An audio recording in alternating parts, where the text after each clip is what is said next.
Sudah 3 tahun lamanya istri Indro Warkop menghadap sang kuasa. Pada 2018 lalu, Nita Oktobianti meninggalkan Indro untuk selama-lamanya.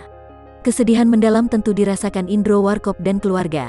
Baru-baru ini, Indro Warkop mengungkapkan kerinduan terhadap mendiang istrinya di akun Instagramnya. Indro Warkop mengunggah sebuah foto yang memperlihatkan dirinya sedang berada di tempat peristirahatan terakhir sang istri. Memakai kacamata hitam, Indro Warkop memperlihatkan senyumnya ke kamera sembari meletakkan tangannya di atas nisan sang istri. 3 tahun tanpa lo dan rasanya semakin kangen, tulis kerinduan Indro di kolom keterangan foto di unggahannya, dilansir Tribun Style pada Minggu, tanggal 10 Oktober tahun 2021. Ditinggal orang terkasih bukanlah hal mudah untuk diterima Indro Warkop. Namun, kini Indro nampaknya sudah ikhlas menerima kepergian sang istri setelah 3 tahun berlalu. Ia pun berdoa agar dirinya dipertemukan kembali dengan sang istri di surga nanti. Tungguin GW ya, nanti ketemu lagi sehat dua-duanya ya kita.